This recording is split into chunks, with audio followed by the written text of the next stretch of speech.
There's fixing to be a recording today on my particular program, or our particular program here. And 31 past the hour, we go straight to Jerusalem, where President Biden is having a news conference with Prime Minister Lapid of Israel. Let's listen in. They will be taking questions from reporters, I believe, two questions for each leader. And the Prime Minister of the State of Israel will now sign the Jerusalem U.S.-Israel Strategic Partnership Joint Declaration. This historic document reaffirms the unbreakable bond between the United States of America and the State of Israel and paves the way to a future of increased partnership based on shared values and a shared vision.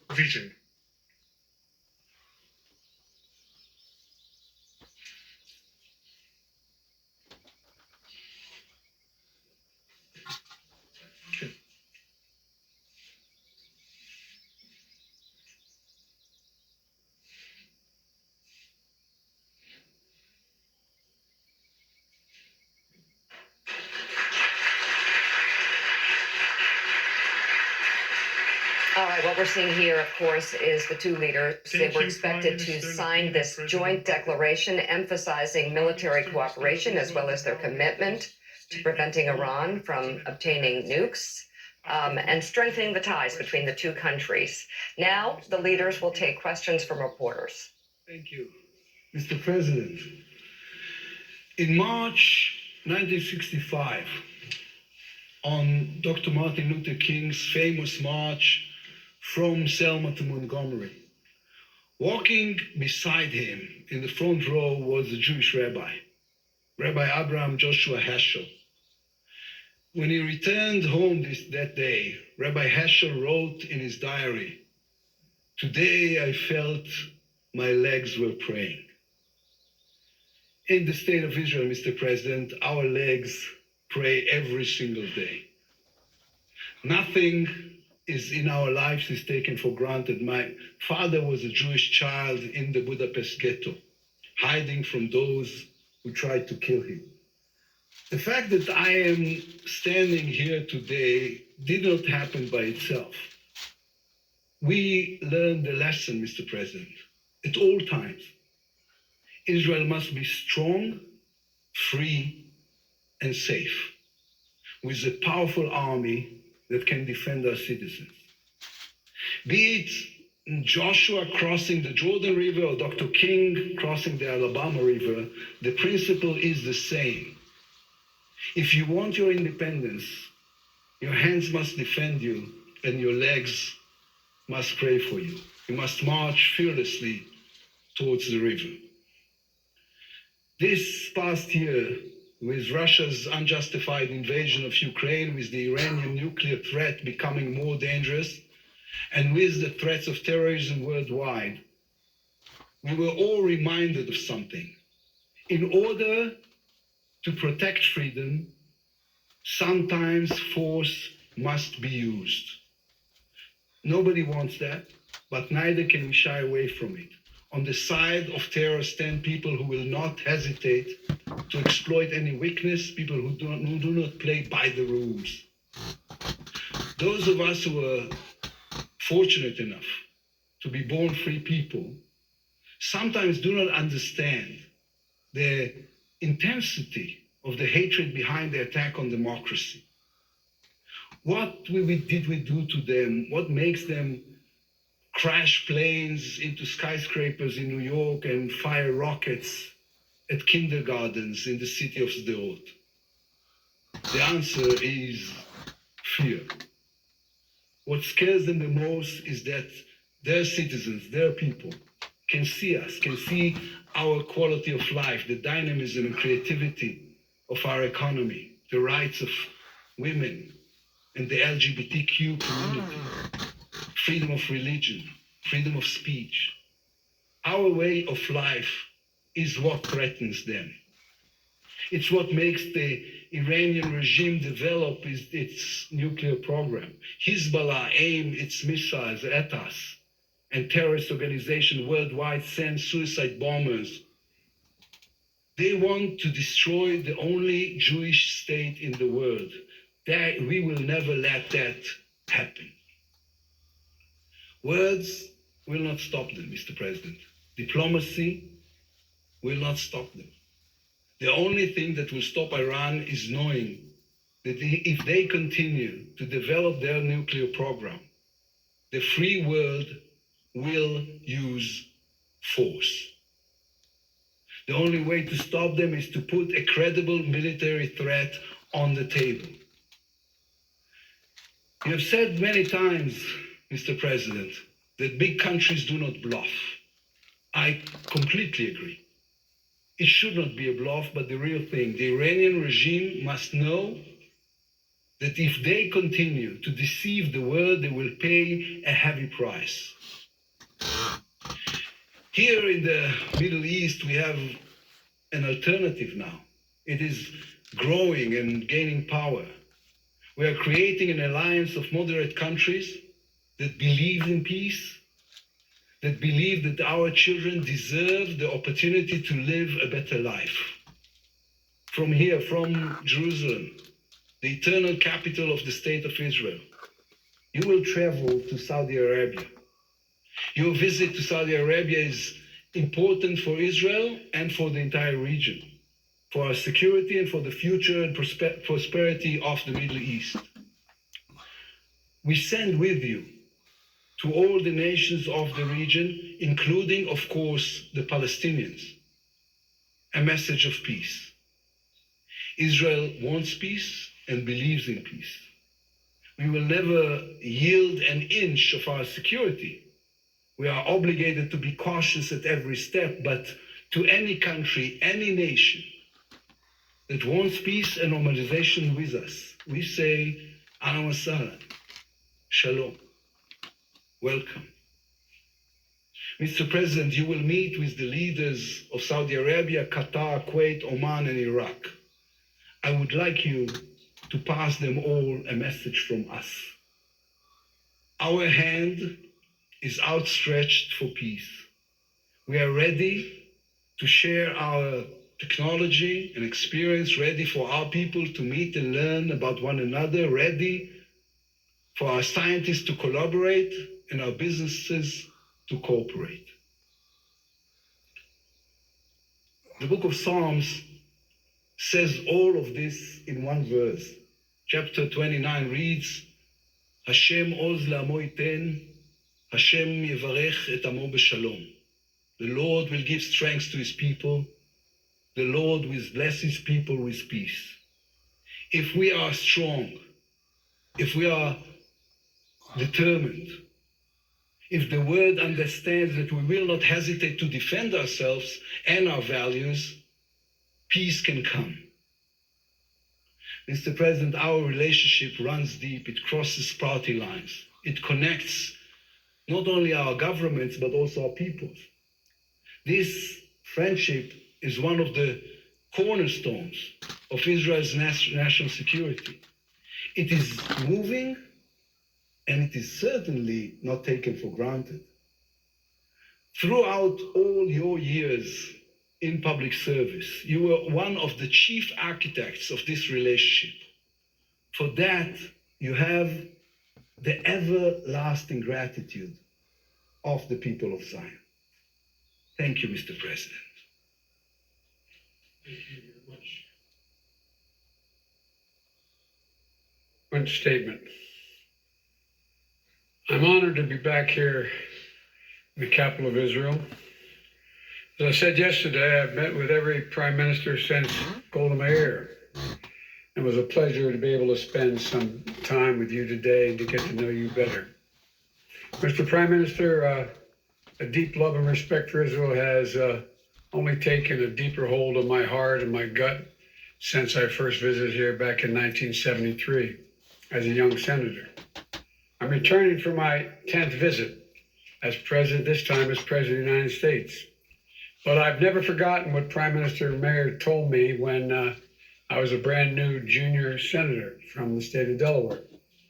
It was just weeks before the Yom Kippur War, and she could see on my face that I was worried. As we stood before the press taking questions and pictures, she looked at me and without press hearing, she said, "Don't look so worried, Senator. Israel has a secret weapon." I looked at her as I turned my head, and she's going to tell me. I just looked at her. She said, "We have nowhere else to go." I'll never forget what she told me. That was nearly 50 years ago. 50 years ago, the threats then were real, and the threats to Israel remain real today. The scourge of anti-Semitism still marches around the world. We must never forget the horrors which an unchecked hatred can lead. And that's why I immediately, when I returned, I wanted to visit Yad Vashem. When I landed yesterday to bear witness, to remember, to renew our vow of never, never again. At the same time, the Israel of today is not the Israel of 50 years ago. You've cultivated new resources, capabilities, new relationships, including a growing integration with neighbors in the region. You have new tools that keep Israel strong and secure. You have an ironclad commitment from the United States of America to Israel's security, an ironclad commitment. We'll make sure that Israel can defend itself by itself. When I was vice president under President Obama, we passed a record-setting agreement for Israel's security, $38 billion over a 10-year period. And I was proud that last year we also provided an additional $1 billion to replenish Israel's Iron Dome supplies, making 2022 the largest single-year military assistance that Israel has ever received. Yesterday, I viewed some of Israel's Iron Dome technology, as well as a very promising new Iron Beam technology, a laser-enabled missile defense system. These technologies and advancements are critical. They're critical because every rocket that is intercepted is a potential life, perhaps more, that has been saved. As we move forward together, partners in both security and in innovation, the United States and Israel defense sectors will cooperate in new high-energy laser weapon systems that can defend Israeli lives, as well as lives of American service members. Israel and the United States also stand together to defend fundamental values and underwrite global security, prosperity, and freedom, not just for us, but for many around the world. And Putin's assault on Ukraine is a challenge to the peace and stability everywhere in the world. Putin's war must be a strategic failure, and the free world must sustain our resolve to help Ukraine defend its democracy. The United States will continue to support Ukraine and the Ukrainian people who have been devastated and displaced by the Russian violence. Today, you and I also discussed America's commitment to ensuring Iran never obtains a nuclear weapon. This is a vital security interest of both Israel and the United States, and I would add, for the rest of the world as well.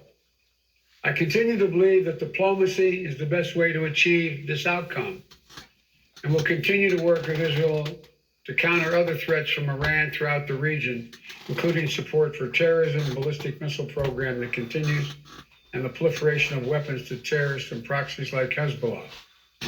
We'll also continue building on the Abraham Accords, which I strongly support because they deepen Israel's integration into the broader region and establish lasting ties for business, cooperation, and tourism.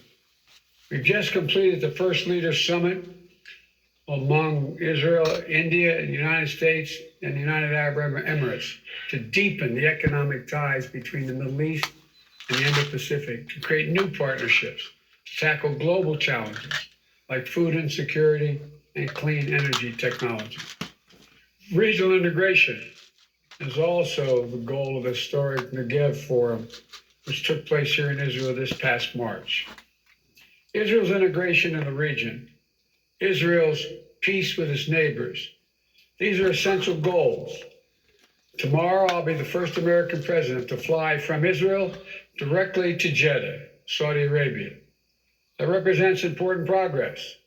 And when I see the Saudi leadership tomorrow, I'll be carrying a direct message of peace and extraordinary opportunities that a more stable and integrated region could bring to the region and, quite frankly, the whole world.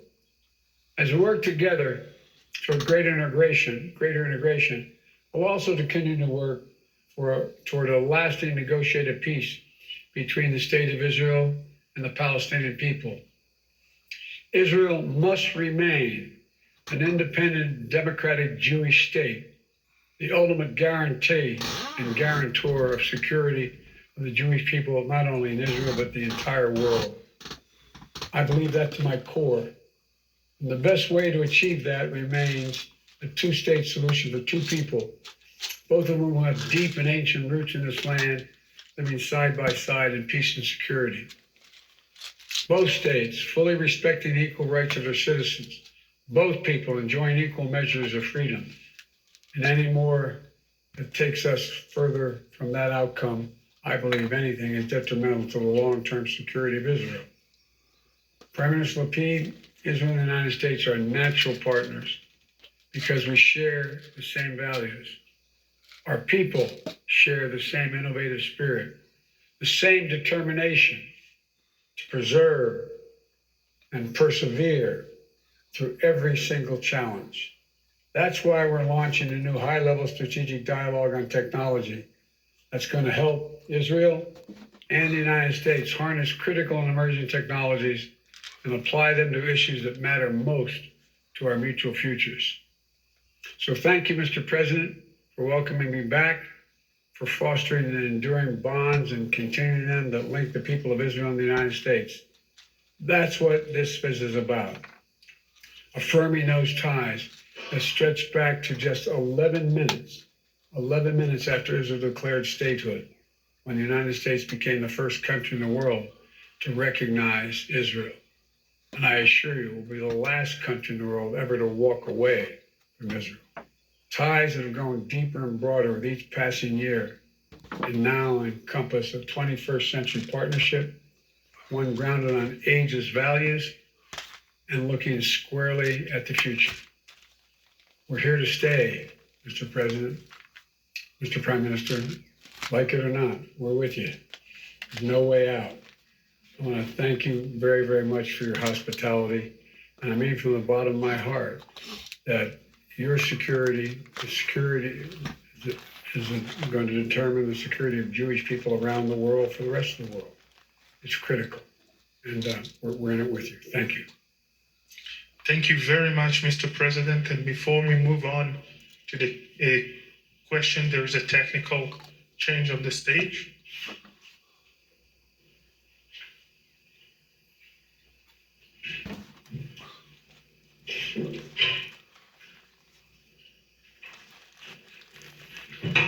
Watching the President Biden and Prime Minister Lapid will be taking questions from reporters in just a few moments. They both made comments as they came out, reaffirming the relationship between the U.S. and Israel. The Prime Minister spoke first, and President Biden honored the President, thanking him for the visit and the time together. And now they are listening to reporters' questions. Here they are. For the nuclear talks, or define a certain stage when you will say there is no more opportunity to revive the nuclear deal, and what will happen afterwards? And another question, sir, your visit tomorrow is Jerusalem, and you won't be accompanied by an Israeli official. Does this represent a change in your administration's view regarding the recognition of Jerusalem as the capital of Israel, and if East Jerusalem is part of it? Thank you. Answer to your last question is no. With regard to your first question, we've laid out for the people, for the leadership of Iran, what we're willing to accept in order to get back in the JCPOA. We're waiting for the response. When that occurs, when that will come, I'm not certain, but we are not going to wait forever. Mr. President, Do you want to, Question was for the president. And Mr. President, do you want to call on the next question? Sure. I was given a list here. Steve Holland of Reuters. Some opposition back home to your meeting with Saudi leaders this week. What will you say to Saudi leaders, specifically to Crown Prince Mohammed bin Salman, about the Khashoggi murder and other human rights practices? And if I may, Prime Minister Lapid, how close are you to an agreement with Saudi Arabia to gain overflight rights? And should we expect that soon? Thank you. With regard to the question you asked me, my views on Khashoggi have been absolutely, positively clear. And I have never been quiet about talking about human rights. The reason I'm going to Saudi Arabia, though, is much broader, is to promote U.S. interest. Promote U.S. interest in a way that I think we have an opportunity to reassert what I think we've made a mistake of walking away from, our influence in the Middle East. I'm going to be meeting with 9 other heads of state. It's not just this happens to be in Saudi Arabia. And so there are so many issues at stake that I want to make clear that we can continue to lead in the region and not create a vacuum that is filled by China and or Russia against the interest of both Israel and the United States and many other countries. And so the purpose of the visit is to coordinate with 9 heads of state what are in U.S. interest, and I believe in Israel's interest as well. Well, let's the Prime Minister. I always bring up human rights. But my position on Khashoggi has been so clear. If anyone doesn't understand it in Saudi Arabia or anywhere else, then they haven't been around for a while. about the overflights of Saudi Arabia, of course, as I was saying in my speech, we are all for promoting normalizations with every country in the region that it is possible. But since the president is going to Saudi Arabia and there will be a finalization of the issues over there, I will let the president finalize this when he's in Jeddah. Thank you, Prime Minister. I'm optimistic. And the next question will come from Ms. Tal Schneider from Times of Israel. Hi, hello. Thank you for being in Jerusalem. It's good to see you. Israelis have been waiting to hear developments on the visa waiver program. We know that there are hurdles to get there, but can you set a deadline after which Israeli will be granted with a waiver to enter the U.S.? Will you bring this issue with the opposition leader, Netanyahu, when you meet him today? And another question for our Prime Minister. There is a discussion about regional defense cooperation that includes Israel and the Saudi, but we hear that there are technical difficulties as well as other reservations from the Saudis with respect to defense system, which means it's mostly about Israel sharing its intelligence, its intel. How do you see the cooperation moving along with those problems? Thank you. With regard to your question to me, we are working very, very hard to eliminate the lack of precision in the applications many times for the visa program. It is my hope and expectation that in the next several months we'll have it worked out. And jumping on the subject, and we urge the Israeli opposition to be more responsible and help with the legislation needed to finalize this. As for your question, it is no secret that we're doing our best with our American friends to work on a regional security architecture. So this was no secret. The details of this apparently are. So I'm not going to go into details on this, but we are working with everybody we can in order to promote regional security, especially facing Iran's regime and the terror policy they bring to the table.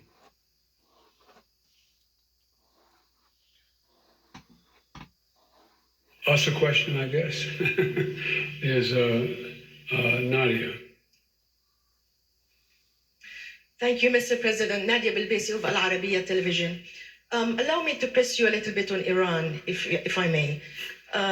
You visited. No, I'm not going to. Yeah, we got to walk up. You're visiting the Middle East here in Israel, and then you're going to Saudi Arabia, where you're meeting with King Salman and other GCC leaders. You know in advance, before you come here, their position, their concern, their fear about Iran nuclear program and Iran's support for proxies in the region. Tangibly, what are you offering them to assuage their fear and concern? Practically, is this anything that you're offering them to make them feel comfortable that the United States are on the same page with them? And if I may, Mr. Prime Minister, what are the differences and the similarities between you and President Biden regarding Iran? Do you see eye to eye on all the issues? You alluded to some differences just now.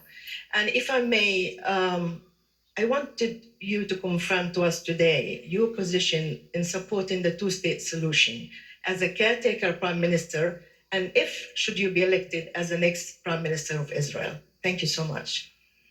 With regard to Iran and convincing the Saudis and others that we mean what we say, is we mean what we say. They have an opportunity to accept this agreement's been laid down. If they don't, we made it absolutely clear. We will not, let me say it again, we will not allow Iran to acquire a nuclear weapon. Well, with regards to the question about Iran, we have an open discussion about what is the best way to deal with it, but I don't think there's a light between us in terms of these are all means to an end. We cannot allow Iran to become nuclear.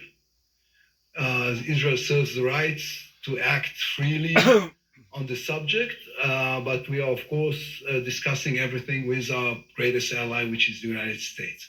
About the two-state solution, I haven't changed my position. A two-state solution is a guarantee for a strong democratic state of Israel with a Jewish majority. Thank you.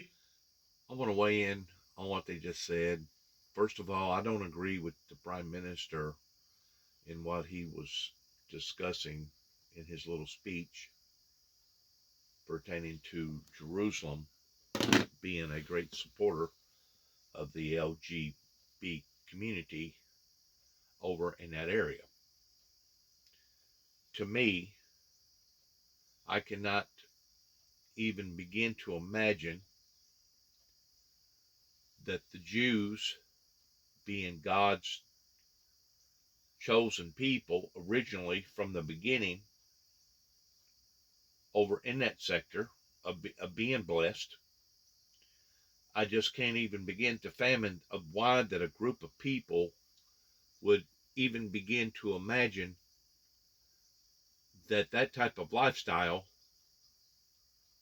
is agreeable with the Holy Father. For him to make a statement like that actually is slanderous. It's an abomination of making a statement in that degree and still standing on the pretense that our main God is the God of Abraham, Isaac, Jacob, and the Lord Jesus Christ himself. It is absolutely a slanderous statement for any prime minister of any country to welcome that type of lifestyle, because I personally believe that that type of lifestyle is one of the reasons why that we're seeing these abnormal, obnoxious, sometimes very, very difficult weather patterns to adjust to, regardless whether it's too much rain or not enough, regardless whether it's too cold or too hot. What people don't realize is that the creator of this universe can make our lives very content in blessing us, or he can allow for the devil, Satan himself, to make our lives extraordinarily displeasing to each other and to ourselves. I personally believe that that's the road that America's on right now. That America has been bamboozled in thinking that this abnormal lifestyle, compared to the lifestyle of what that we have been taught according to the King James, has abruptly come into our lives here in America, that has transfigured the reality of what used to be considered normal, that now are compromising on those same values to the degree that we're saying right's wrong and wrong is right, and no nation, no society, no culture of people has that right in trying to change the order of God. And that's what we're talking about here. And when we're talking about the order of God, we're also talking about the protection of God. We're also talking about the blessings of God. And whenever your prime minister or your president gets on national global TV and basically endures to these things that we know are not considered righteous, are not considered normal in the eyes of the Heavenly Father, I tend to wonder if instead of Jerusalem being blessed by the Heavenly Father, that they won't be cursed by the Heavenly Father. And that's basically where we're at right now in America, towards seeing all the bloodshed, all the radical movements that's happening here in America. Whenever we look at all the problems that has recently occurred, from baby formula to abnormal environmental problems, as well as the inflation that's went totally out of bonkers. I think now they're saying that the inflation has risen 9.1%, which basically either meets or compasses towards what went on in the early 80s whenever that event happened. I personally believe that this other new variant that's coming into society pertaining to the monkeypox, and possibly a dozen more that's following after it, that we're only seeing the outer edges of the misery and sorrow that the Bible talks about, that he will throw us off into great tribulation if we do not repent. I understand that the people in Jerusalem has the right to where they can worship and believe in whatever that they want to believe in. But I also have enough sense to understand that whenever a nation is brainwashed to the degree that they think right is wrong and wrong is right, according to the Bible, God will quit blessing that nation. He'll quit protecting that nation. He'll quit standing with that nation. And it's one thing for America to stand with Jerusalem, but it's another thing for the Holy Father to stand with Jerusalem. And it's another thing for the Holy Father to stand with America. And when we, as a deformed, perverted, sick society, can't understand that and recognize that through our pulpits that our ministers preach every day, whenever we cannot understand that or recognize that, then we as a society is in trouble. I agree that we ought to stand with Jerusalem. We should stand with Jerusalem. But what our president is doing towards going to leave from there and go directly over into the Saudi Arabia territory, I personally believe is a slap in the Heavenly Father's face pertaining to righteousness, because if you'll look at what the Saudi Arabian government has been involved in for the past several years with Yemen, and the way that it has brought intense misery and sorrow and anguish to a group of people over there that has basically been defenseless, for us to even think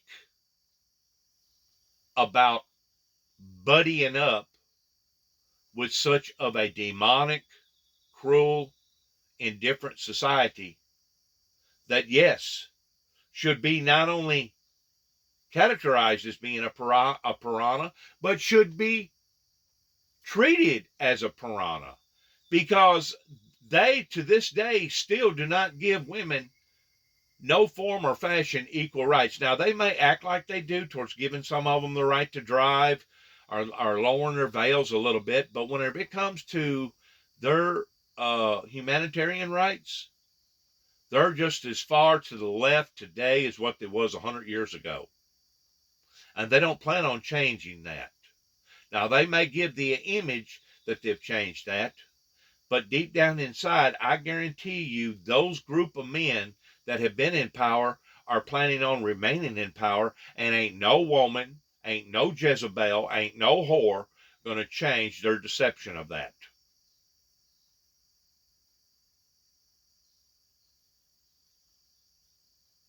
For America to go back over to open up an agreement with the Saudi Arabian government is playing the hand into the hand of the devil's advocate.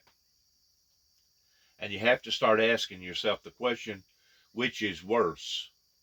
Those that are actually blowing up the people in Yemen and causing such destruction into their lives, are those that are selling them the artillery to blow up the people in Yemen? I mean, whenever you talk about peace, okay, which peace is it's a very elegant word. It's a very, very noble word.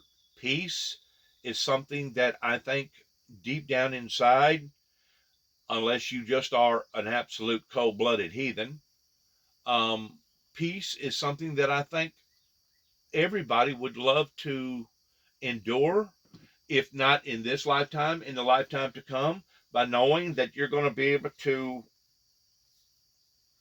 be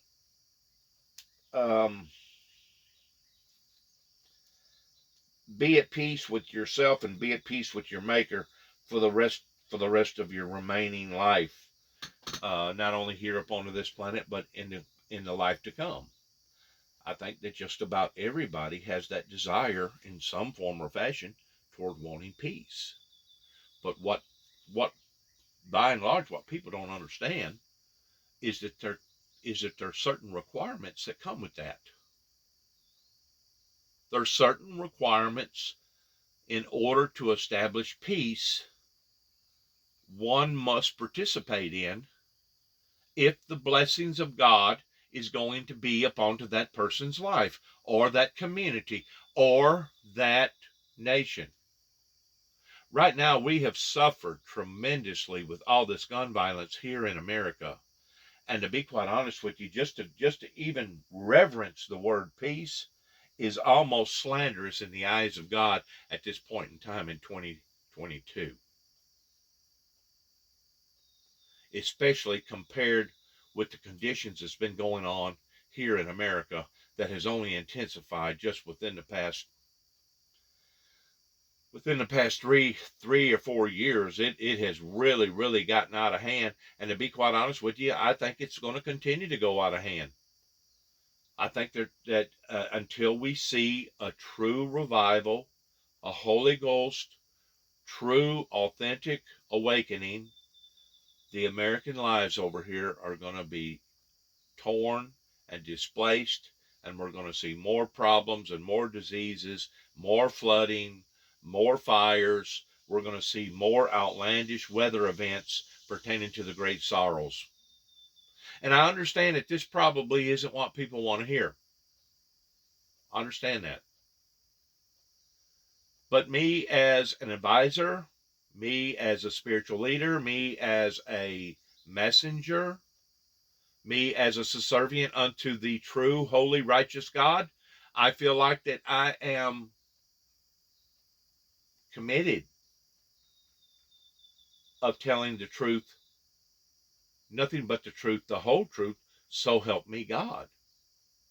Regardless of how many people that it may anger or it may displease, I feel like that it is my responsibility that has been placed upon to my shoulders pertaining to the anointed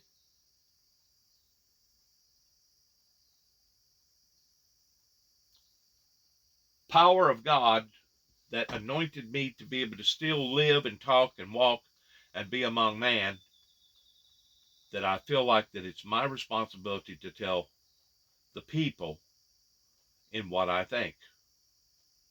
And to be quite honest with you, if the truth be known, Iran over there has probably already obtained some sort of nuclear bombs. We just don't know it. Especially whenever the nuclear activity is on the market the way that it is today. For about $200 million, you can purchase your own nuclear bomb and put it in your backyard somewhere.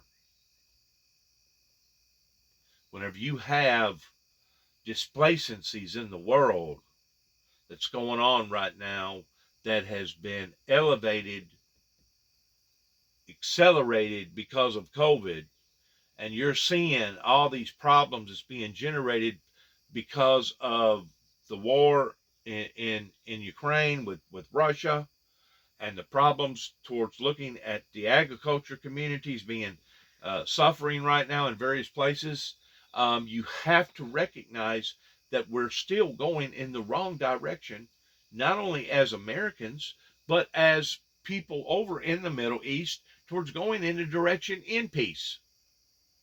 These are the things that we've been discussing now for the past, ever since I've been knee-high to a grasshopper of remembering. And they're kind of like us. Instead of it getting better in lots of ways, it gets worse. I agree in supporting the Arab Accord, the things that Donald Trump set in motion over in that area to take place, because it's all lining up with biblical Bible prophecy. But once more, if you got a community or a society over here in America that don't want to support those theories, and it's one thing to talk the talk, and it's another thing to walk the walk. Whenever I'm still being persecuted or denied or rejected or be given the cold shoulder the way that I've been given the cold shoulder for the past 30 plus years in Northwest Tennessee, and you still want to get on national TV and tell me about peace? Whenever my brother and I was concerned about 3 little children across the road that I had to plead guilty to a stalking charge over, of me trying to do what I felt like was required to me pertaining to the Good Samaritan laws, the Christian values, of me being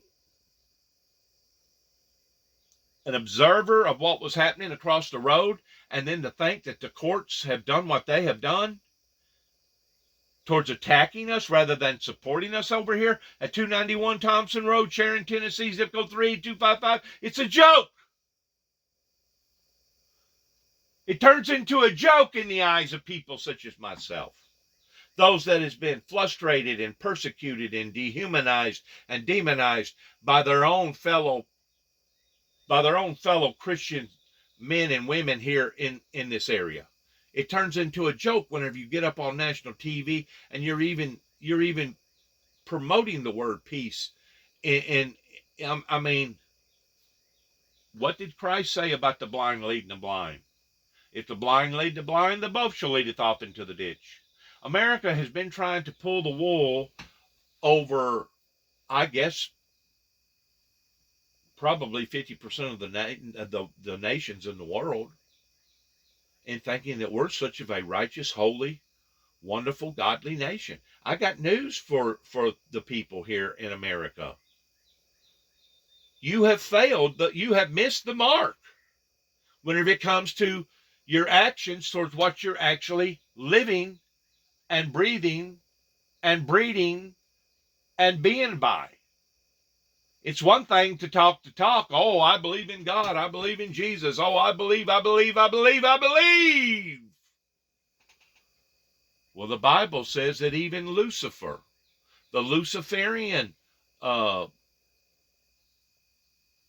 supernatural world, believes and fears and trembles in the name of Christ. But just because you believe don't mean that you are a righteous, redeemed society.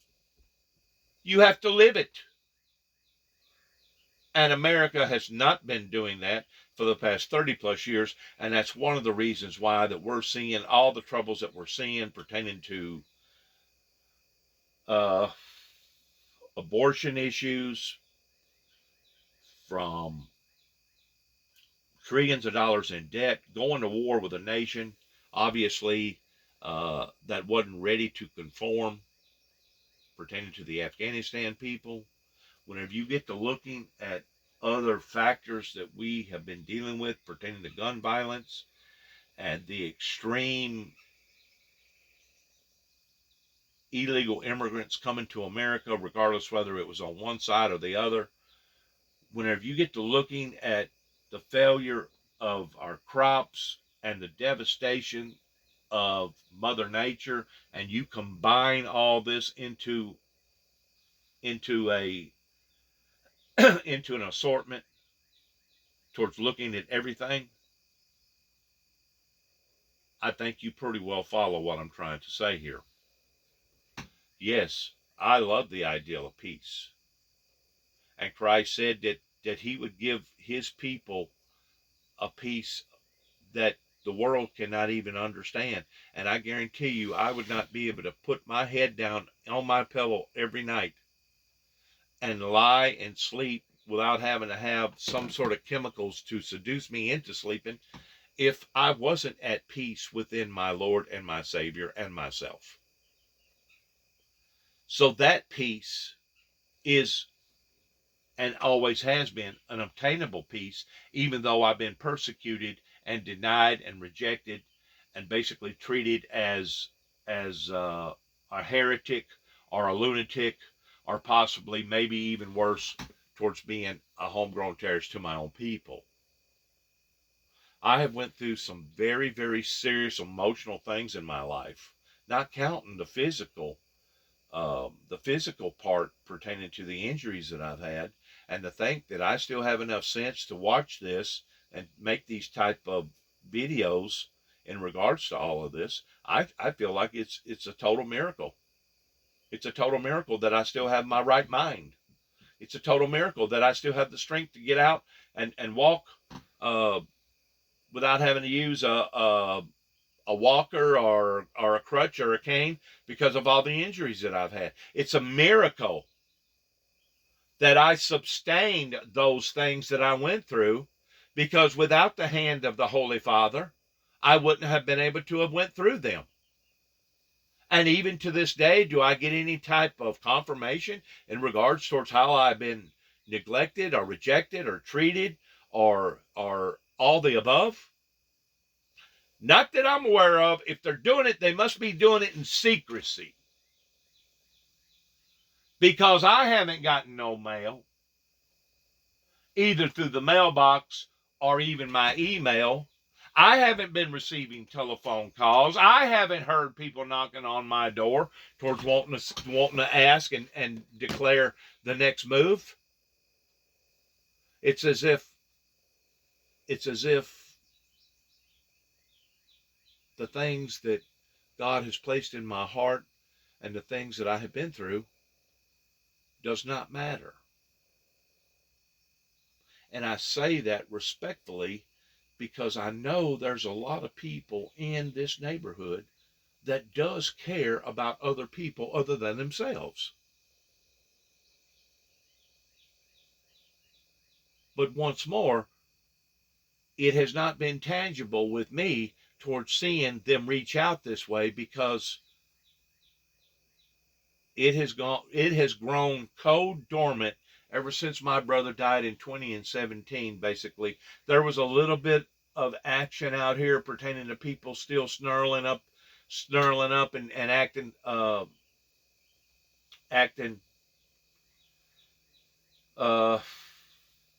evil-minded, evil-hearted. But then whenever people started dying and things started happening out here towards various people, towards having wrecks, or all of a sudden just something would occur in their lives, or they had an overdose, I think people started figuring out that, hey, maybe we need to leave this one alone. And they have abandoned me towards not aggravating my life anymore. It took up into the leading part of about 2018, 2019 before that occurred, right before COVID hit. Okay, they finally figured out towards leaving me alone. But at the same time, I haven't been embraced by any type of love, by any type of welcomeness. I mean, there's been one or two of my neighbors around here that still talks to me. There's been one or two of the neighbors around here that acts like that they are concerned about my life. But whenever you compare 30-something thousand people in Weakley County, and I think it's that strong, if not a little stronger in Obion County, 60,000 people in just 2 counties alone, that the greeting status of people coming up onto my property and acting Christian or acting godly in a percentage level has been like 1 out of a million, or at least one. Now let me back it up here. It'd be like 1 out of 40,000. 1 out of 40,000 has been kosher. 1 out of 40,000 has been pleasant. 1 out of 40,000 has been nice. 1 out of 40,000 has shared their grievances. 1 out of 40,000 has treated me like a decent human being. And that's just within a 15 to 20 minute drive surrounding this area. I don't know if they look at me as me being a weirdo, a freak, an oddball, a phony, a fake. I don't know if they look at me as me being still what that they tried to paint an image of me as, beginning right here in Weakley County in Martin, Tennessee, towards me being a possible homegrown terrorist to my own people. And I do stand still with the imagery that I rather have no friends than to have the wrong kind of friends. But at the same time, that is a very, very lonely, cold status to live in or to live by whenever you have thousands of people that you live around, but they still have a negative image of you, or a negative image of what you're about, or a negative image of the ministry that was anointed for you to help to orchestrate, going all the way back to 30 some odd years. Whenever you're dealing with a society like that, and then you're going to get on national TV and talk to me about peace, it's almost a mockery, to be quite honest with you.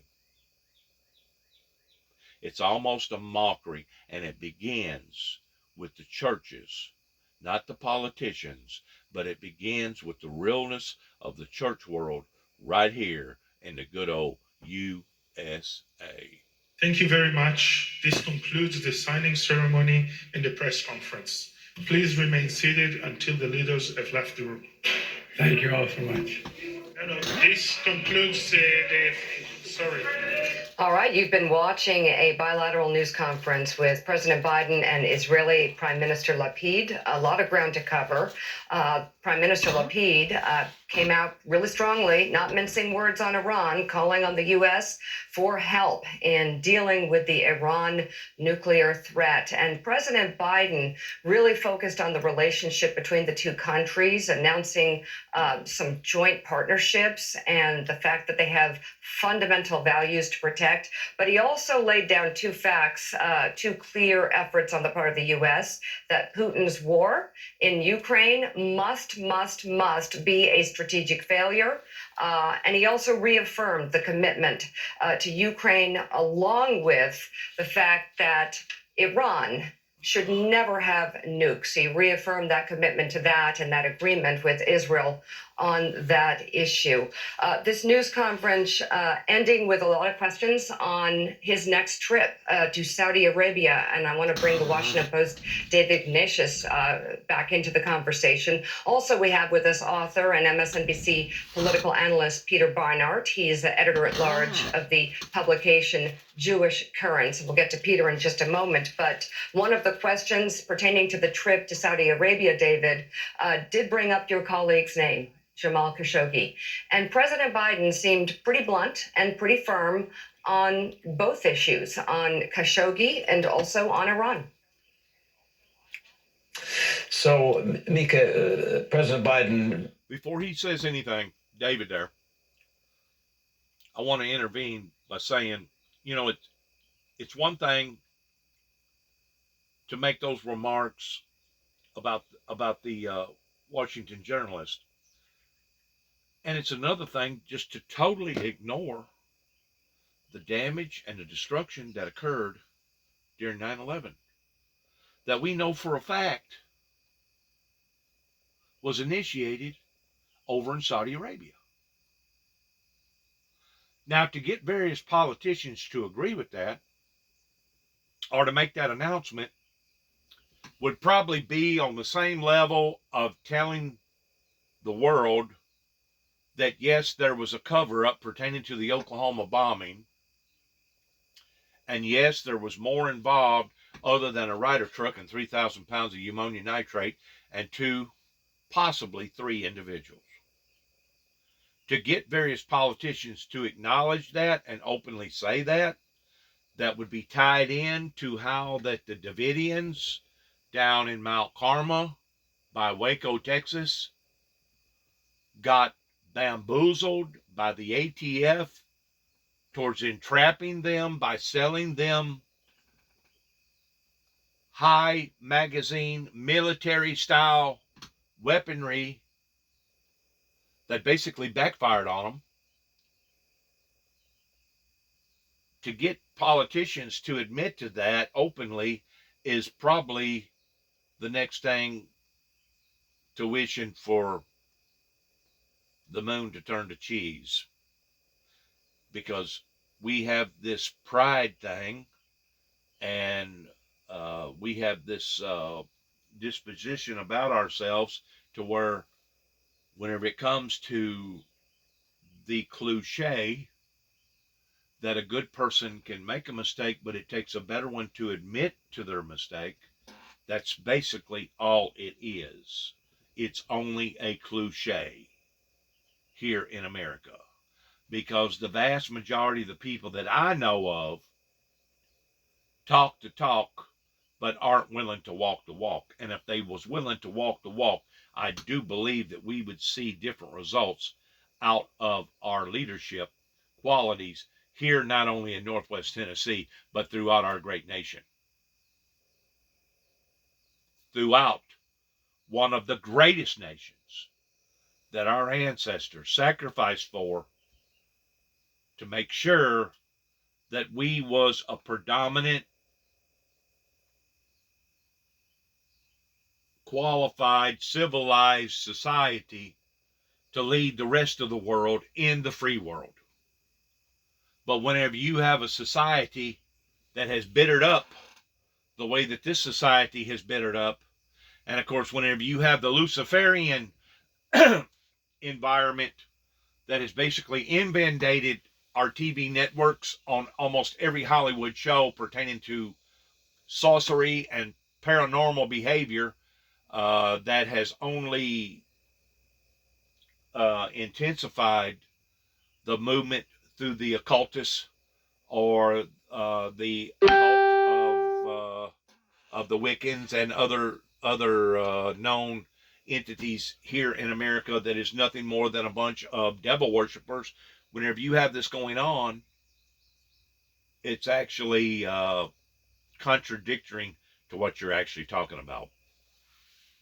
It's sad.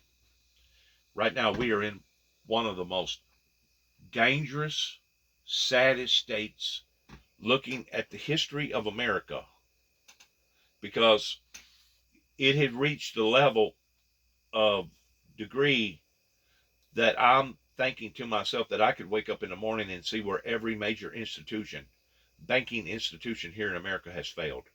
No more 401ks, no more of this, no more of that, and our basically our nation would be hanging by a thread, in which that's almost where we are now, in the degree of having to declare national martial law.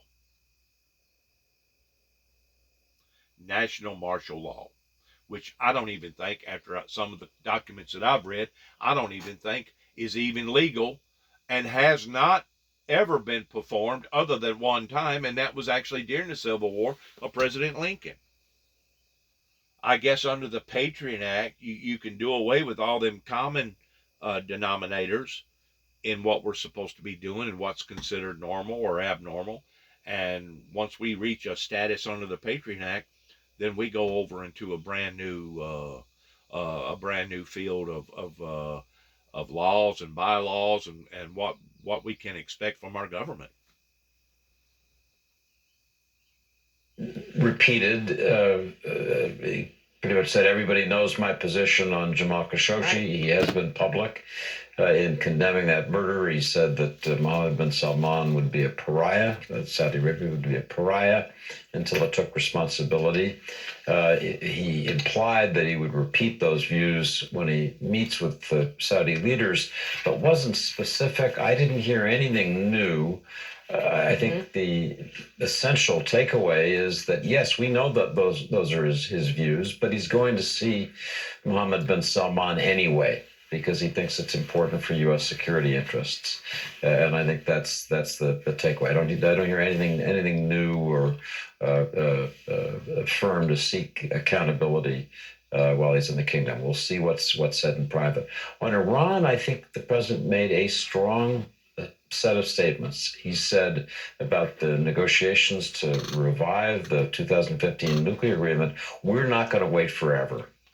The U.S. has proposals on the table, but he was being pretty firm, I thought, in saying that this protracted negotiation, the Iranians dragging it out, the U.S. not going to wait forever. And then he made a commitment that you have to take seriously when an American president says it.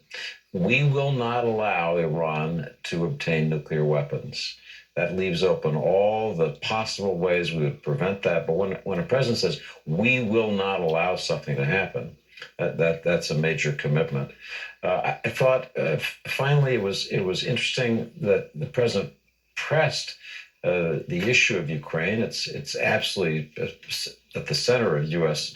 foreign policy concerns, and transitional Prime Minister Yair Lapid gave some language. I wrote that he just spoke of Russia's unjustified invasion of Ukraine. Israel has taken a somewhat neutral position on this conflict, has not gotten deeply involved in supporting the U.S. and the coalition. So maybe that's an encouraging sign. But I just to step back a moment. It's really, really significant. We lose sight of it that an American president is about to fly directly from Israel to Jeddah in Saudi Arabia. That's something that in the time I covered the Middle East several decades ago, that would have been unthinkable. Even to imagine that would have been impossible. And we have entered a new period in which there's open discussion of Saudi-Israeli relations. Not there yet, but clearly coming. There is active normalization between the United Arab Emirates and Israel. So let's not forget just how much progress has been made on an issue we all care about. Peter Beinart, on the question of Iran, the prime minister turned directly to Joe Biden, the president, and said this: Mr. President, diplomacy will not stop them, talking about Iran. Words will not stop them. The only thing that will stop Iran is knowing the free world will use force. What were your takeaways from what we just watched? That Lapid is wrong, that we have clear evidence that the 2015 nuclear agreement, which Israel opposed, which Trump disastrously withdrew the U.S. from, even though many Israeli security officials have said it was a disastrous decision, it was stopping Iran. Even Israel's own intelligence, along with America's intelligence, along with the IAEA, the international inspectors, said that Iran was complying. It had stopped Iran's nuclear program. And the tragedy is that the Biden administration is not doing everything it can to revive that deal. It's being held up by what is an essentially symbolic problem, the terrorist designation of the Islamic Revolutionary Guard Corps. We have many other sanctions on that same entity. This has virtually no practical impact. And because Biden won't take that step, the possibility of reviving the deal may be lost, and we may be facing the possibility of war that Americans do not want, that would be a violation of international law if America attacked Iran when Iran has not posed a direct threat to the United States. This could be averted if Biden, I think, showed more political courage. So, Peter, we just heard from the president pressed about Jamal Khashoggi, and he said he always brings up human rights on these trips, but he didn't commit to actually saying it to MBS when he meets with the Crown Prince in the coming days. But I suspect Iran is going to be a significant topic when he's in Jeddah as well. What do you think his approach is going to be going in there with the Iran-Saudi relationship? Well, I think that one of the things, not just that he's meeting with MBS, there's also talk that the U.S. is going to start reselling offensive weapons to Saudi Arabia. After the utter devastation that the Saudis have left in Yemen, what we know about how reckless MBS is, I can't understand why the United States would again start selling offensive weapons. Many people. And that was the very thing that I just told you about, being the devil's advocate towards destroying a group of people that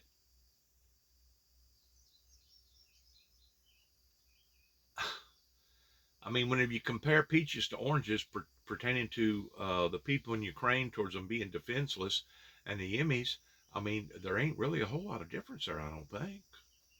Unless something's going on that I'm not aware of pertaining to the Yemens being that much of a threat. And here we are going to start selling missiles, and I'm sure 500-pound missiles, 1,000-pound missiles, 2,000-pound missiles.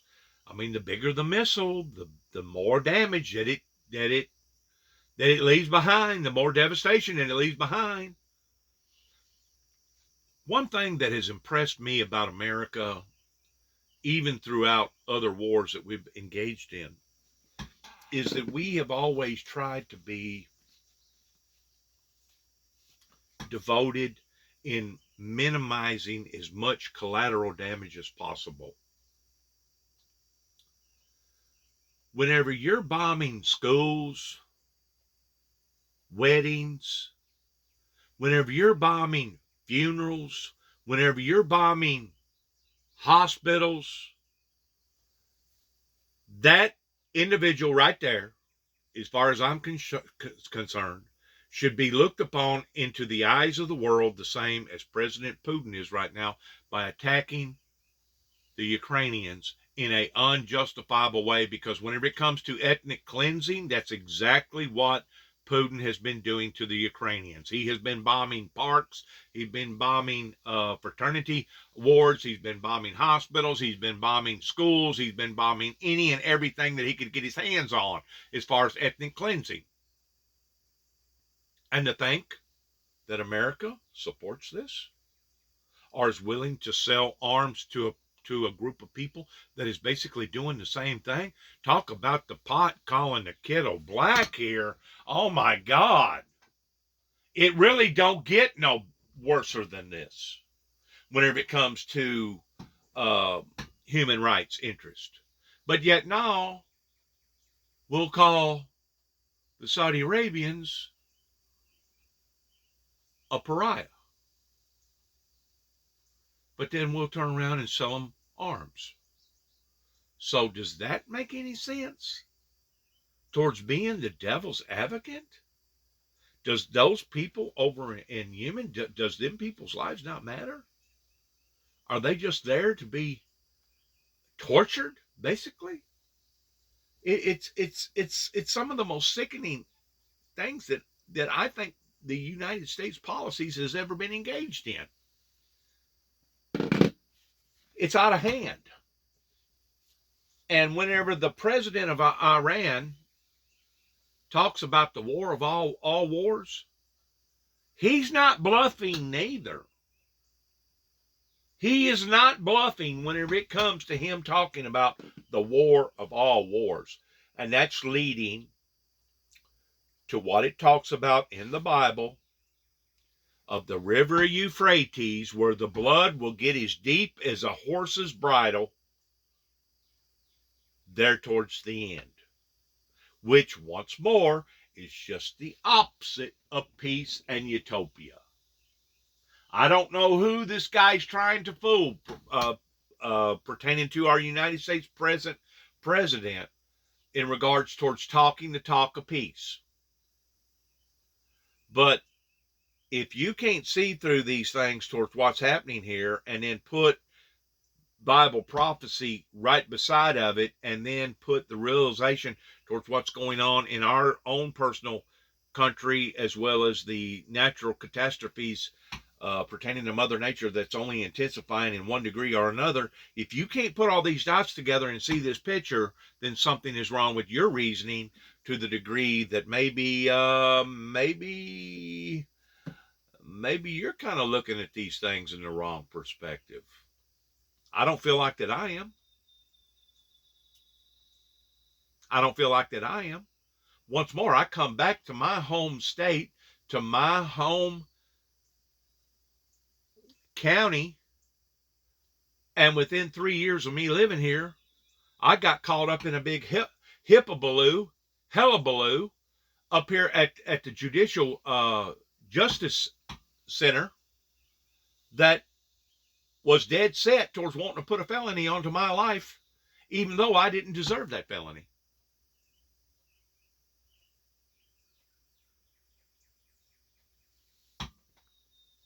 Administration wrote publicly that they were ashamed of the fact that the United States did this under Obama. Why would we possibly return to doing that? All right, MSNBC political analyst Peter Beinart, Let's back that up one more time. Let's get all that on a take here. I was interfering, and I shouldn't have been. Let's listen to what he's saying here. Listen to it. It's very crucial in what he's talking about right here. It to MBS when he meets with the Crown Prince in the coming days. But I suspect Iran is going to be a significant topic when he's in Jeddah as well. What do you think his approach is going to be going in there with the Iran-Saudi relationship? Well, I think that one of the things, not just that he's meeting with MBS, there's also talk that the U.S. is going to start reselling offensive weapons to Saudi Arabia. After the utter devastation that the Saudis have left in Yemen, what we know about how reckless MBS is, I can't understand why the United States would again start selling offensive weapons. Many people in the Obama administration wrote publicly that they were ashamed of the fact that the United States did this under Obama. Why would we possibly return to doing that? All right, MSNBC political analyst Peter Beinart, thank you very much for being on this morning as we're covering out. And you know, sometimes you have to look at things on an international level pertaining to democracy, diplomacy, and you have to strategize it towards saying, well, it's a complicated situation, it's a complicated issue, it's a complicated set of facts. You know, there are unintended consequences. Unintentional, unintended consequences. Those things do arise occasionally from time to time.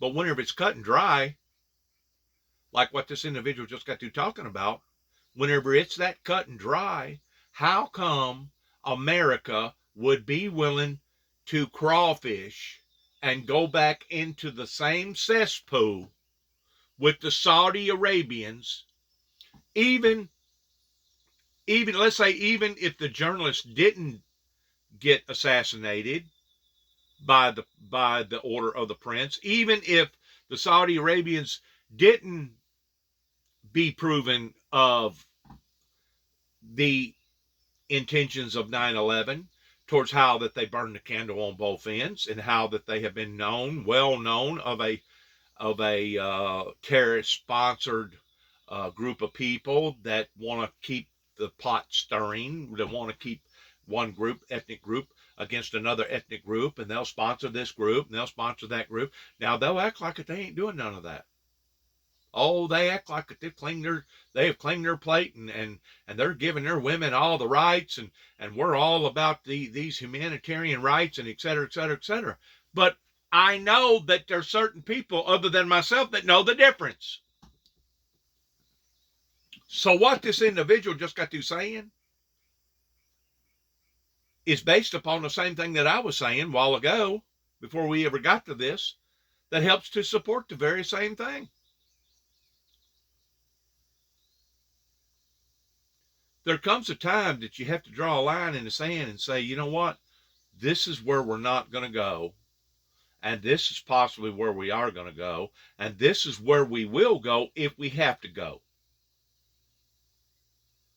But it's all based around facts, not fiction, but facts and fairness. Conference live, and as the president works on securing alliances overseas in Washington, Secretary of Defense Lloyd Austin welcomed the Dutch Minister of Defense yesterday for her first visit to the Pentagon. The two nations reaffirmed their commitment to help Ukraine defend itself and the next steps in opposing Russian aggression. Austin praised the Dutch for sending military aid to Ukrainian forces and for adding troops to NATO's eastern flank. And the Netherlands Defense Minister, Kajsa Ollongren, joins us now. Thank you very much for coming on the show. It's perfect timing. We just heard President Biden in the middle of his trip to the Middle East reaffirming his commitment to Ukraine, saying it must be a strategic failure for Vladimir Putin. And you're in Washington.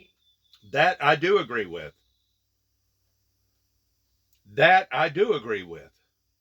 You're in Washington. You announced an increase in defense spending of up to 40%. I'm curious, given the threats that the Netherlands and the U.S. that we are facing around the world and building these strong ties together to defend from these threats, where will you focus your spending? Will it be jets? Will it be maritime security, submarines? What will you be doing to increase your defense spending given the threats that we are facing around the world right now? Well, yes. Well, I'm glad that we can increase our defense spending now. It's necessary. We're facing real threats from the Russian Federation. And also, of course, there are other threats in the world, as we just saw in the visit of President Biden in Israel.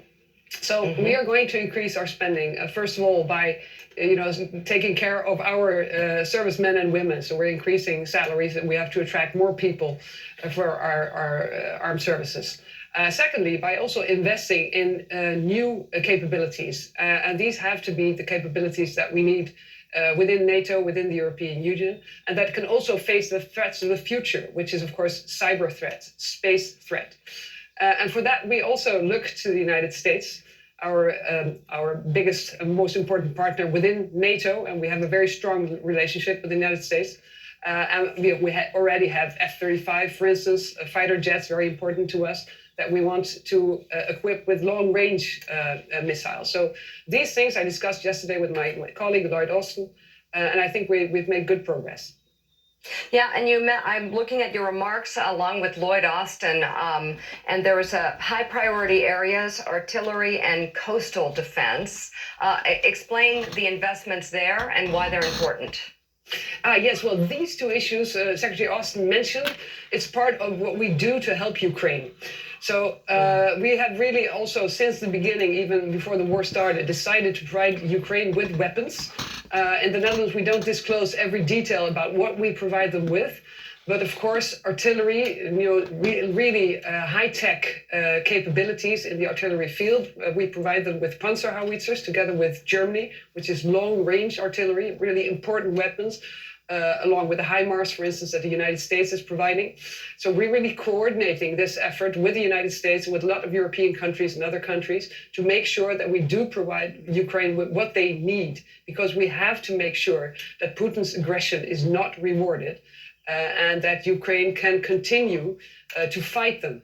And then they need us, they need our weapons, they need our training their soldiers, their military, and they need us, to be tough on Russia with our sanctions, and to be able to do that for a long period of time, because we don't know when this war is going to end, and we have to think about scenarios where it could drag on for some time.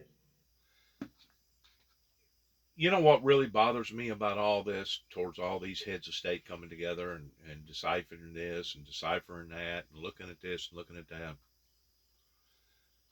By and large, in the past 30 years, since Reagan done what he done in regards towards convincing the superpowers that the world was not going to be destroyed by human aggression pertaining to nuclear armament. By and large, for the past 30-something years, we have been struggling towards maintaining in being the leader of the free world. By and large, it's still a struggling concept or contest of one nation wanting to dominate and be the king of the mountain, per se, the bully on the block. Since COVID has hit, since these high prices have come into existence pertaining to petroleum oil and the grain situation and the fertilizer situation and all the above, now we have to start putting into the equation pertaining to famine. And whenever people hear of the word famine, they immediately think of Africa, of the starvation of people over in Africa that are just starving by the thousands and thousands and thousands of people. And it's one of the most grotesque, gross things that I've ever seen in my entire life. Whenever America is willing to spend, what was it, $500 million on a bunch of rubbers going over there towards teaching them how to become civilized in wearing rubbers to protect themselves with sex. That way they wouldn't wind up having so many children. Whenever America pursued that, I thought that was probably one of the most ridiculous ideals that anybody could spend that kind of money on. It may have had an effect on some people, I don't know, towards wearing a rubber. I know over here in America, it's kind of a hit and miss towards whether or not a young man is willing to wear a rubber, because it takes away part of the reality sensation of having sex to begin with. So that's one reason why that a lot of guys don't want to wear rubbers while having sex, is because it takes away from the reality sensation of what they believe it should feel like while you're having sex, while you're having intercourse. So we're having a problem over here with the rubbers just as well as they are anywhere else. But what I'm afraid of, whenever you mix the concept of not just poverty, but famine in various places that are suffering because of the population growth that has happened throughout the planet. Now you're no longer talking about a nation wanting to be the leader or the king on the mountain, per se, because they're just the biggest and the baddest and they got more money and got more resources than everybody else. But now you're talking about survival. Now you're talking about people's lives that are going to be suffering in such of a extensive, harsh, cruel way that it's going to be unimaginable to even begin to think that we as a society here in America could actually start having starvation on the same levels of what's going on that we have been knowledgeable of in Africa. But not only could that happen here in America, depending upon the cooperation from Mother Nature, which if you're talking about the cooperation of Mother Nature, now you're talking about the cooperation from the Holy Father, because it's the Holy Father that brings the rains. It's the Holy Father that allows for the rains to come. It's the Holy Father that does this and does that, or allows for that to happen, or allows for this to happen. Whenever you're talking about societies in the form of survivalist, now you're putting a whole new concept into the struggles of life on a global scale. Now, there's already been starvation in a lot of countries that has intensified since COVID. There's already been known cannibalism that is happening in other parts of the world, down towards South America and over in other parts of the world where people are literally starving to death. The nation that recently had a bad ammonium nitrate explosion, I've forgotten now the name of the nation, but they claim that their survival rate over there has dropped tremendously. Whenever you get to looking at some of the countries that have been bombarded by hurricanes, I think it's Puerto Rico is one of them, maybe 2 or 3 other ones that's been bombarded by these major hurricanes. Their survival rate has decreased to the point that whenever things fall apart, people that's dealing with serious situations take on serious consequences in their situations. And that's what I'm afraid of whenever it comes to war versus peace, peace versus war, that as we're walking off into a deeper part of the 21st century, pertaining to it being the year 2022, we're also walking off into an area that's not only more uncertain than what it was back in the 20th century after World War II and other skirmishes or wars that we've been involved in here in America, such as the Afghanistan War. But now you're putting a brand new equation into people's lives in regards to survivalist. And whenever you do that, you're adding a whole new concept in being on top or being in control of various situations.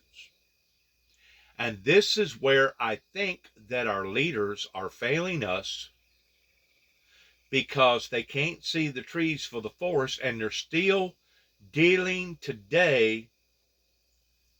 Run out the Russians and hope that they run out. They're dealing with problems today the same as they did in the 19th century or in the 20th century. And the thing about it is, these problems that they dealt with in the 20th century are totally going to be different than what we're dealing with now in the 21st century. The Russian army is very slow. So it's taking them a long time in the Donbass and the Luhansk. And I know that, they can outnumber the Ukrainians, they can outgun the Ukrainians. But at the same time, I don't think we are seeing the same resilience on the Russian side. The Ukrainian military is extremely motivated. Their determination, I think, is admirable. And they know that they can count on us to provide them with really high-tech and modern and very precise weaponry. So I hope, but I know hope is not a strategy, but at the Russian side, they lack this kind of determination and motivation. But at the same time, we have to be realistic because, as you said, Putin, he's not. I mean, he's not a democratic leader. He can do more or less whatever he wants, and he seems pretty determined to just continue this war. So if you can't outgun them, you have to outsmart them. And I think that by training them already for a long time and now providing them with very high-tech equipment, that is the strategy that we need to keep Ukraine and the Ukrainian forces in place. All right. Netherlands Defense Minister Kaja Ollongren, thank you again in the United States, meeting with our Secretary of Defense to discuss helping Ukraine, an increase in defense spending, high priority areas such as artillery, jets, and coastal defense. And the Netherlands very involved in supporting Ukraine and democratic values. Thank you very much for coming on the show this morning. We appreciate it. Thank you. It was a pleasure. Willie? And we turn back now to the investigation into the January 6th attack on the United States Capitol. The militia group, the Oath Keepers, known as a right-wing extremist group with loyalty to former President Trump. They were among the rioters who stormed the Capitol during that insurrection, and their leader has been indicted. Conspiracy. But a former group insider now has become a key witness for the select committee investigating the events of that day, warning Americans they cannot discount the danger these paramilitary groups posed. Here is what Jason Van Tatenhove, the former spokesman for the Oath Keepers, told the committee that the next election could be worse. I think we've gotten exceedingly lucky that more bloodshed did not happen because the potential has been there from the start. And we got very lucky that the loss of life was, and as tragic as it is, that we saw on January 6th, the potential was so much more. Again, all we have to look at is the iconic images of that day with the gallows set up for Mike Pence, for the vice president of the United States. You know, and I do fear for this next election cycle because who knows what that might bring. If a president that's willing to try to instill and encourage to whip up a civil war amongst his followers using lies and deceit and snake oil, and regardless of the human impact, what else is he going to do if he gets elected again? All bets are off at that point. And that's a scary notion. I have 3 daughters. I have a granddaughter. And I fear for the world that they will inherit if we do not start holding these people to account. And Jason Van Taten. Now you see the reason why that I said what I said about our own personal troubles right here in America towards us trying to lead other people into the direction of peace, but yet now we can't fulfill our own peace. It turns into a joke, a mockery. It's slanderous in the eyes of others that look at us towards, oh, they're coming over here talking about peace, but they can't even maintain peace in their own streets. Organizing principle really, it starts at a national level, and that resides with Stuart Rhodes, who's the founder and the president. Then he does have a board of directors, or did when it was intact. And then there are state chapters broken down even further into county chapters. So it's all kind of one big umbrella that starts and ends with Stuart Rhodes. And what was the appeal of the message to you? What is the grievance of the Oath Keepers? Why did they storm the Capitol, and why do they continue to this day to threaten various election officials, politicians, media figures, and others? Well, the message varies. It evolves over time, and it's really driven by the conspiracy theories of the day. So, you know, back when they were first kind of starting out, it jumped off of the Tea Party movement. Then we saw the Jade Helm conspiracy theories kind of really drive some of the messaging that they were doing with the orders they won't follow. We've seen that as they've radicalized more towards a racist bent, that they will not replace us. And we saw them courting people like Richard Spencer. And then, of course, with the just bogus claims of a stolen election. So it's racist, it's anti-Semitic.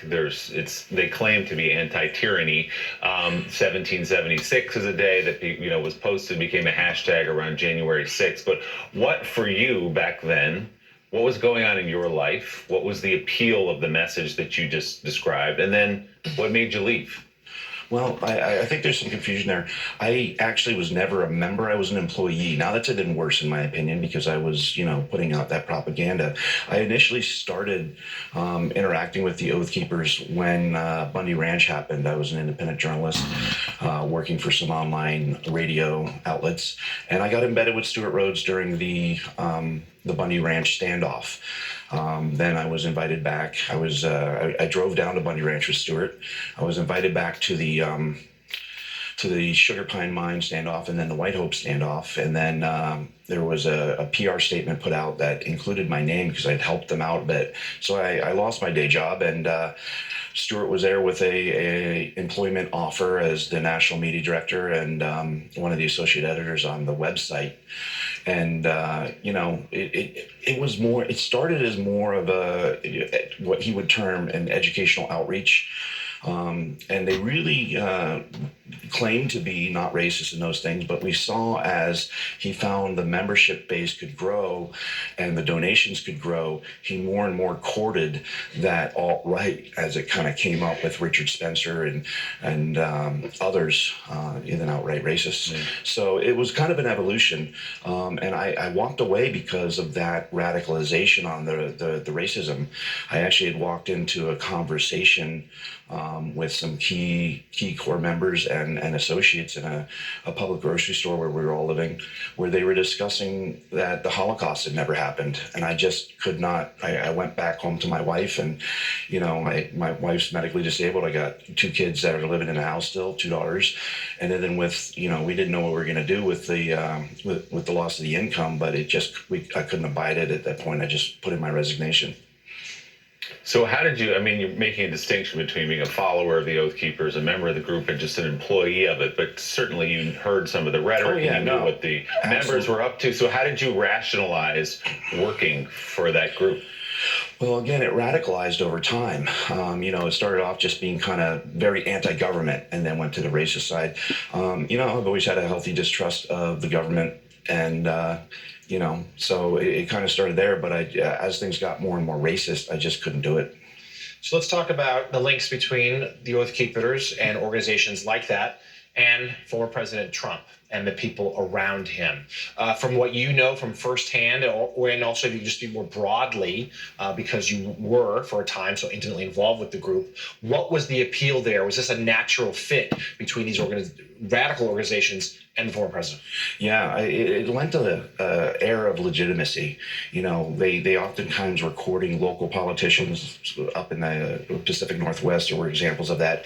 They wanted to be seen as aligning with these politicians because it did give them a sense of legitimacy, and that kind of appealed to the base and appealed to the egos of Stewart Rhodes and other leaders. And I think Trump really kind of gave them permission to continue doing what they're doing, and it kind of was. I see it as, as much as they want to message that they're not a paramilitary group or not a militia, they really are. And I think Stewart had always seen himself as being kind of this clandestine paramilitary leader, and having a sitting president, whether directly or indirectly, messaging your group and other groups like yours, I think really fed that. And we certainly know members were there on January 6th, and the former president, is widely established, sort of gave license to some of this hate crimes spiked during his time in office. So after what we saw on January 6th, we know the former president is considering running again. From what you know, people you still talk to in the world with the Oath Keepers, and would they support him again were he to run in 2024? I think so. That core base is going to be there. They're still drinking the Kool-Aid, so I think absolutely he'll have support from those types of groups. And there wasn't time at the hearing for you to give an opening statement, but you had written it. So we want to read part of what you wrote. Quote, "It is important for me to be here today in front of the Select Committee because all Americans need to pay attention to the genuine danger that extremist groups like the Oath Keepers pose to us and our society. There have been times when I've personally discounted the reach of this group and its violent messaging. This was a mistake because in the end, they were able to muster a group of heavily armed and outfitted members who'd been trained in modern warfare techniques, including those we now know had explosives, to storm the Capitol to stop the process of inaugurating the duly elected president. We have been exceedingly lucky in that we have not seen much more bloodshed, but luck is not a good strategy for a country looking for better ways to move forward," end quote. So Jason, as we say goodbye here to you this morning, how do you characterize the strength of the Oath Keepers right now? Stronger than before January 6th or weakened by the prosecutions and the events after? I think that remains to be seen. I think we're definitely in a kind of a holding pattern. We're seeing what's going to happen with what the DOJ is doing. And definitely stronger because now they have a national influence versus a local one. To account, the real question is who's going to rise up to fill that vacuum, and will they be a leader that's willing to, Stuart was really good at kind of towing that legal line and not crossing it. But if we have a leader that's willing to lead the charge, that might change the dynamic and make things even more dangerous than they already are. And Spencer, as we said earlier, up on charges of seditious conspiracy now. Former spokesman for the Oath Keepers, Jason Van Tatenhove. Jason, thank you. Jason.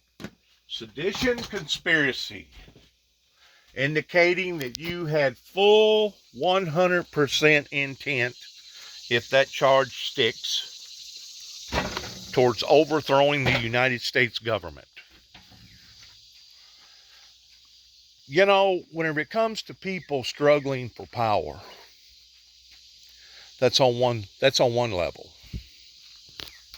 But whenever it comes to survivalists, like I was talking about earlier, then that's completely on another level. And basically, our own government has brought this hardship up into our lives beginning in 1988. And if anybody knows anything about me at all, they'll know that my story actually begins in 1983, but it was energized in 1988 whenever 9 tapes went to the White House. But I've had so many people, including those locally right here, that wanted to characterize me as me being an extremist simply based upon the content of that in which what I was preaching.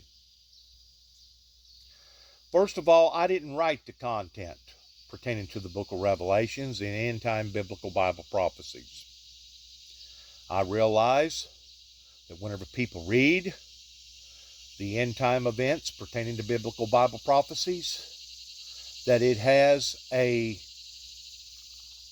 content of hostility that reaches levels that mankind has never, ever been subjected to, and according to the Bible, never, ever will be subjected to, pertaining to the great judgments that will fall upon to humanity. Because of the subject matter that I was preaching on, they took that concept, being stereotypes, out of context, and the next thing you know, they pictured me as me being just as a radical as the subject matter in which what I was preaching and teaching on. They had automatically labeled me towards me being this vicious, ungodly monster that was basically going to bring harm and hurt to society here in America. And it was various law enforcement agencies, beginning with Homeland Security, Secret Service, that wanted to paint me up this way. Now, it wasn't discussed a while ago on national news why our president and the Prime Minister of Israel was having their speech and their agreement. But just within the past 2 days, the way I understand it, a certain member in Secret Service was ordered out of Jerusalem. And we have seen this now out of Secret Service again and again and again, pertaining to various issues that they have been embarked upon that is inappropriate to various people's policies in various ways and in various areas. It's almost as if Homeland Security, Secret Service, has taken on an imagery of being its own government that exceeds and excels all other authority above and beyond the will of the people. And I truly believe that Donald J. Trump felt like that he had that fist, hand, and glove in his reins towards being able to control the situation that could have drastically become even more drastic than what it became in the January 6th uprising.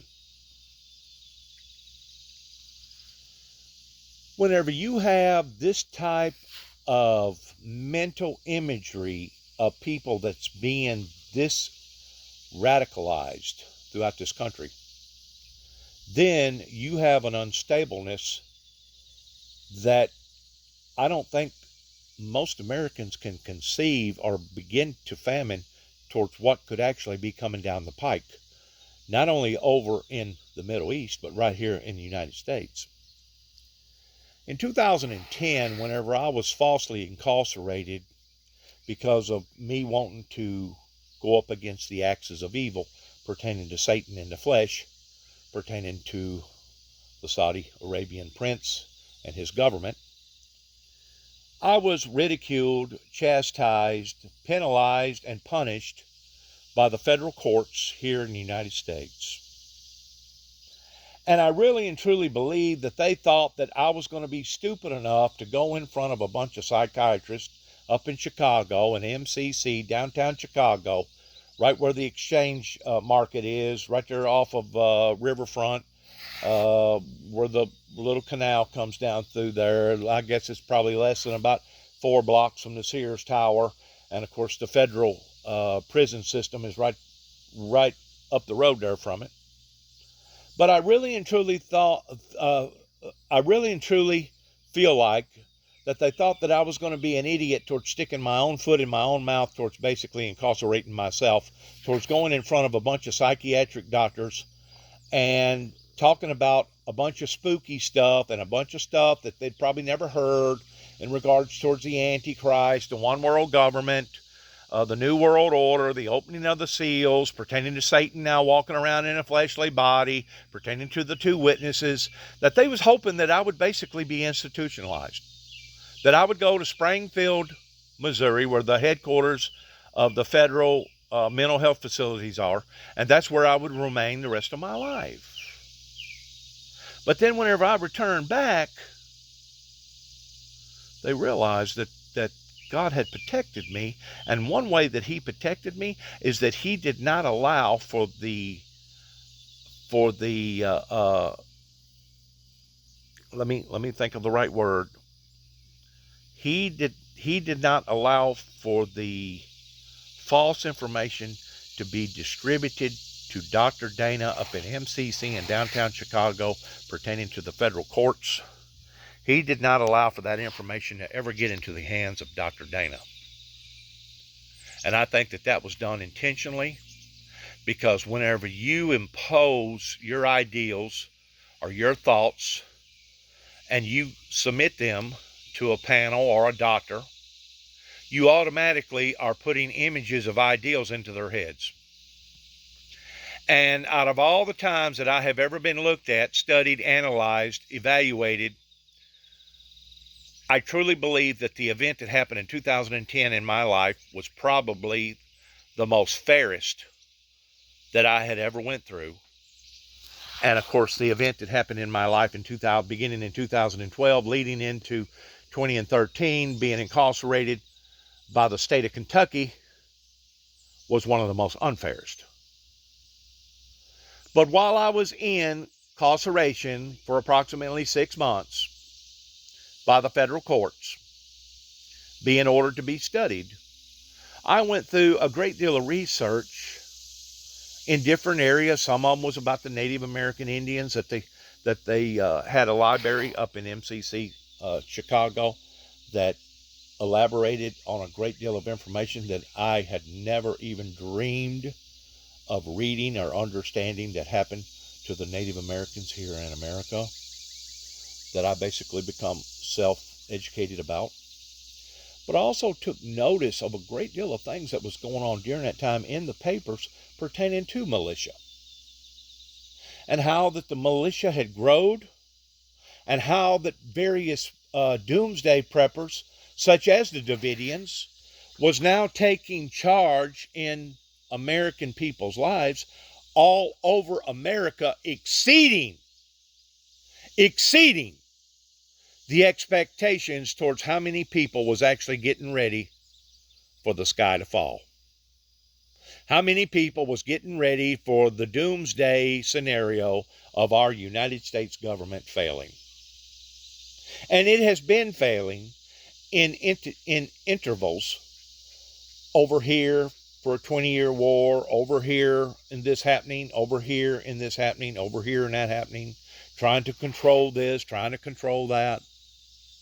I mean, you can look at the problem right now with all the immigrants coming over, let's just say down by the southern border, regardless whether they're coming into Mexico, New Mexico, or they're coming into Texas, or they're coming into Arizona or California. You can look at those policies and those procedures towards them being a great failure here in America.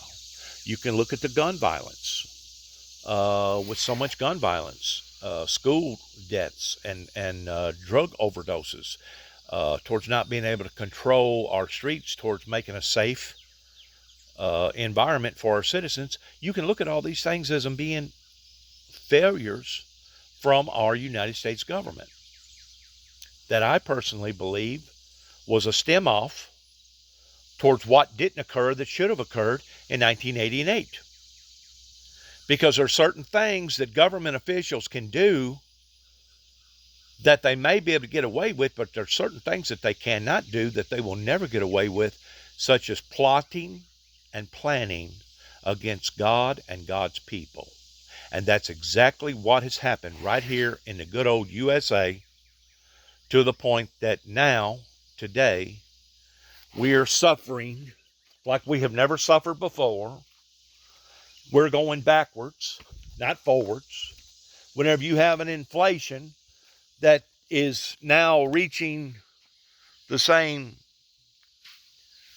destitute as what happened in the early 80s, of it being 9+ rising every day. And whenever you see various other diseases that's coming into play, such as the monkeypox, and they claim that this particular variant is even more lethal and more contagious than what the first one was. And then you look at the farming community pertaining to the agriculture society in various places that's either been flooded or it's going through some sort of a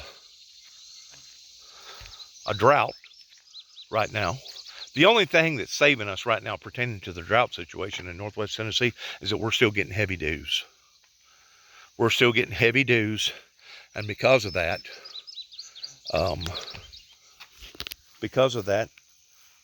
it's helping to bring moisture content to our grass and to our corn and beans, etc. And because of that, we're not just burnt completely up like we was in 2007. We're getting dry. Don't get me wrong, we're getting dry. We're getting real dry. But we're not quite there yet towards where we was in 2007. Now, does that mean that we can't get there? Oh, no. oh no, you let this thing continue to go in the direction that it's going right now, and it could very well get just as bad, if not worse, in certain areas like it was in 2007. I don't think that that's going to happen this year, because I am seeing some good rains occur down in the southern region towards Alabama, Mississippi, Atlanta, Georgia. About halfway into their state line, they've been getting some pretty good rains. So maybe it's, maintaining their structure to the point that they're not going to be suffering like they was in 2007. But then again, there's other areas that are suffering, that are going to continue to suffer, according to WPSD weatherman, that we're basically in this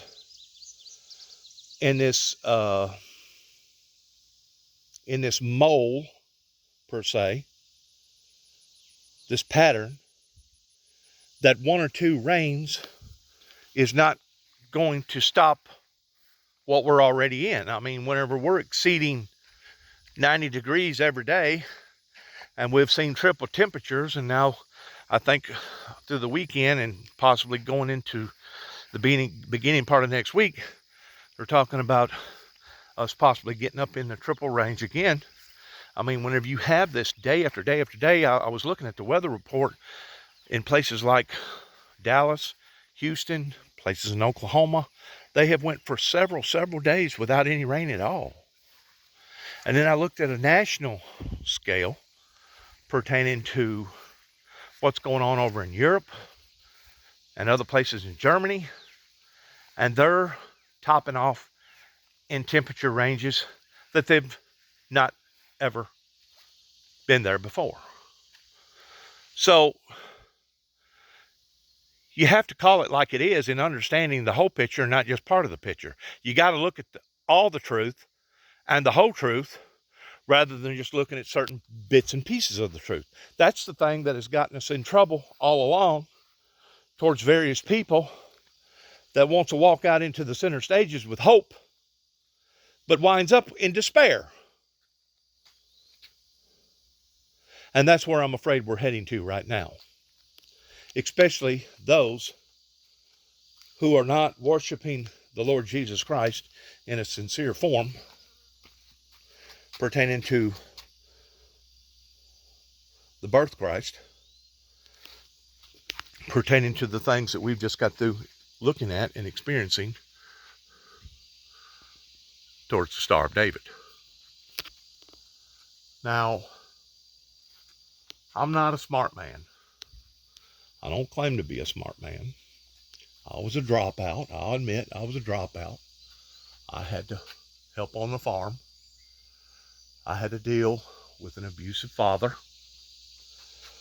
I had a neighborhood around here at the time that obviously didn't care what was going on in our family, or they themselves were so abused that they didn't know the difference between being treated right versus being treated wrong. I don't know which it was, and at this point in time it really don't matter. But what does matter is the future.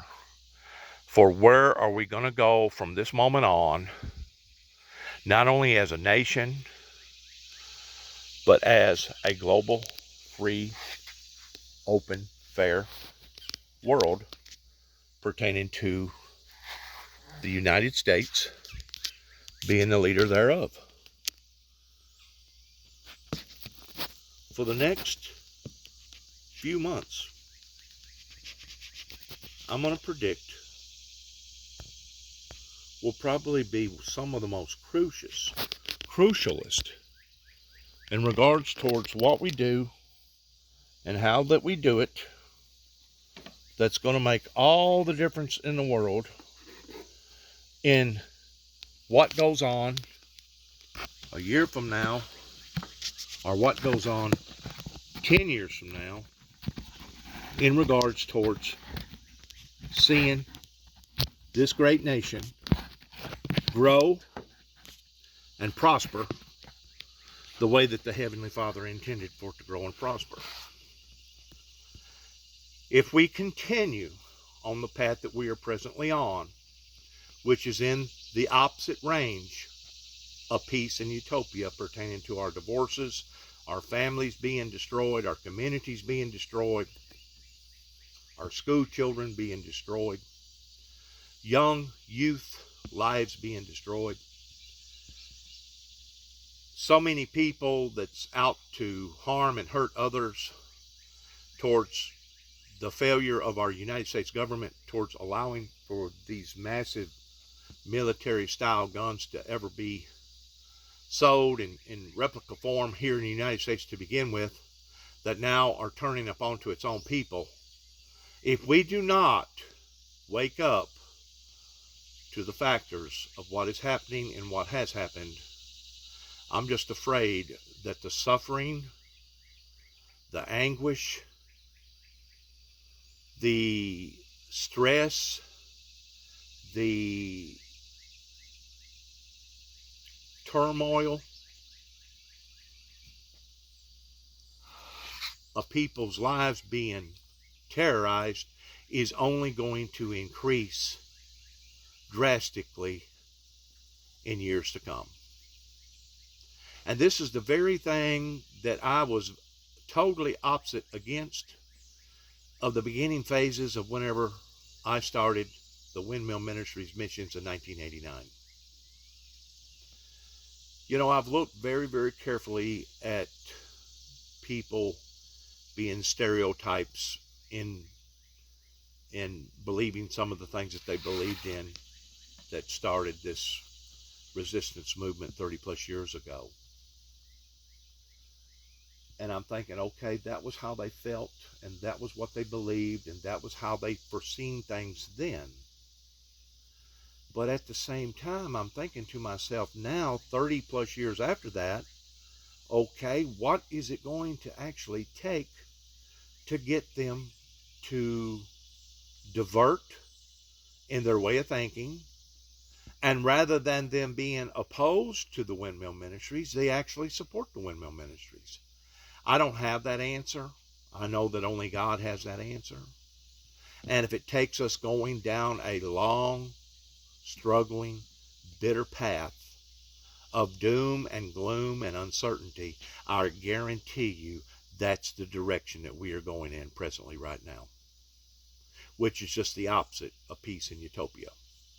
When you get to looking at the 4 horsemen pertaining to the 7 trumpets pertaining to the beginning phases of the judgment of God,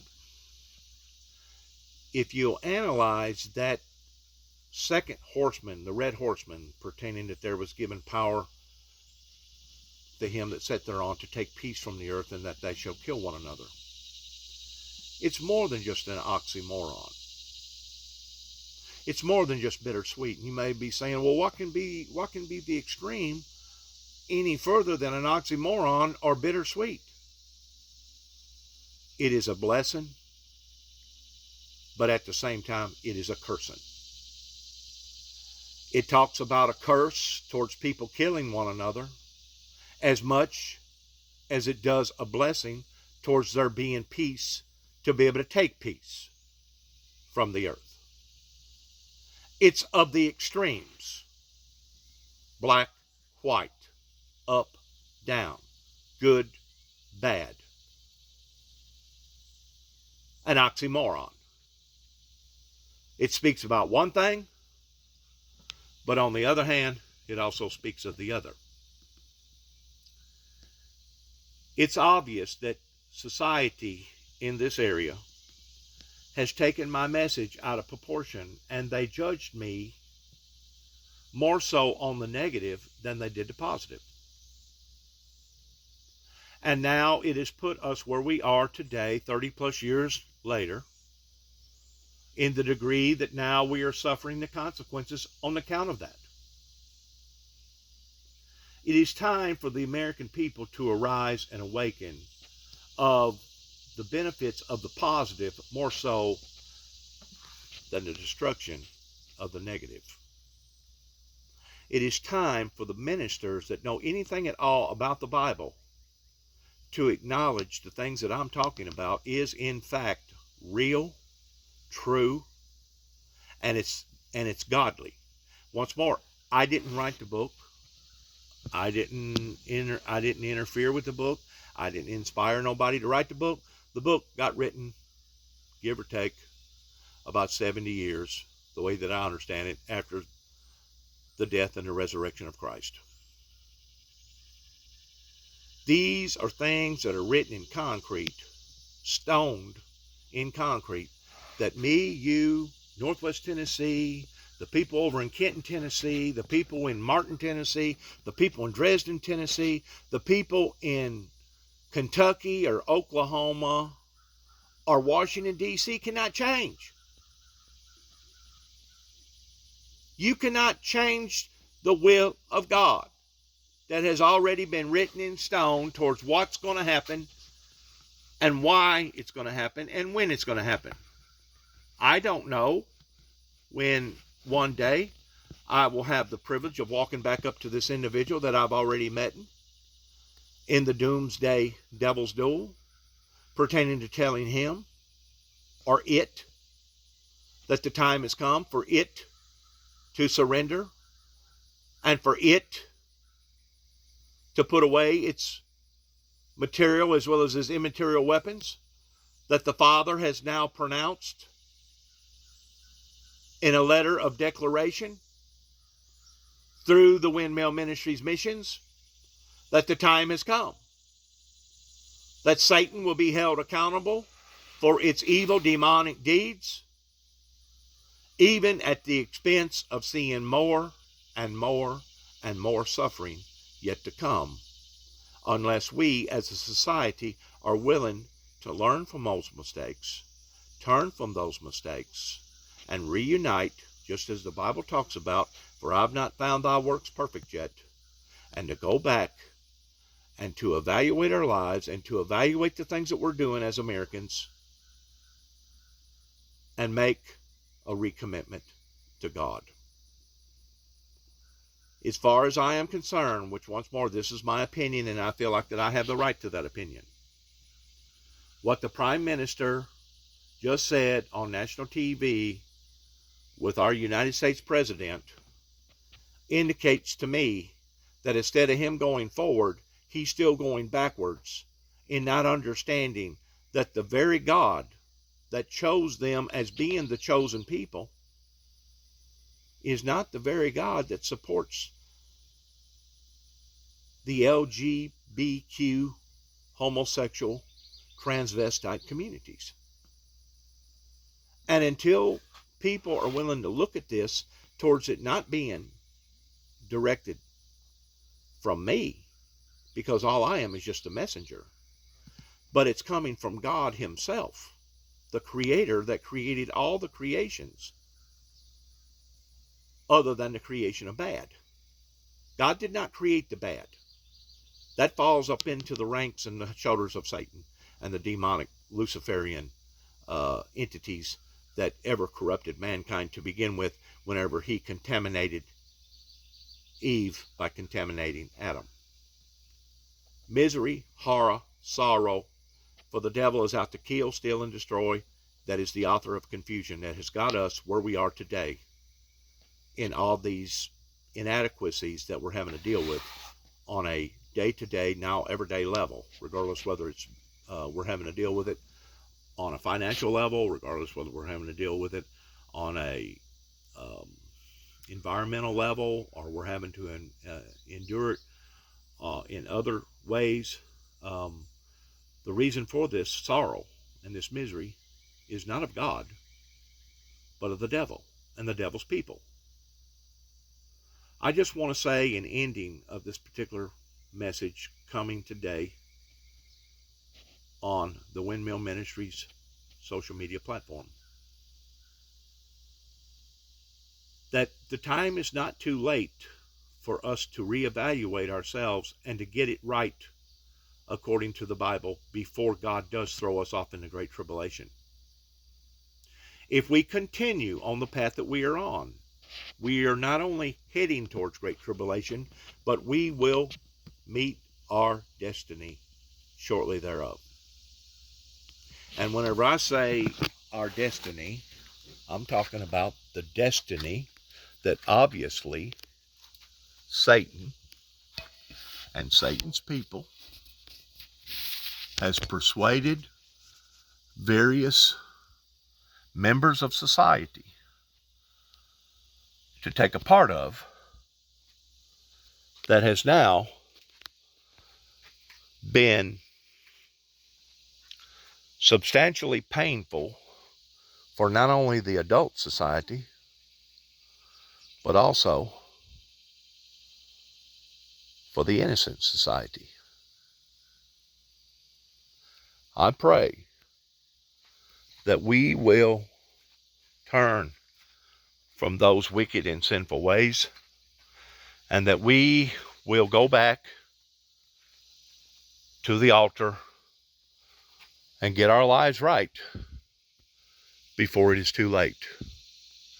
Because to be quite honest with you, that flag and that flagpole that my brother and I set long about 2014, may have been 2015, whenever we set it, but it still stands, and it still stands with the same imagery towards us, we being red-blooded Americans.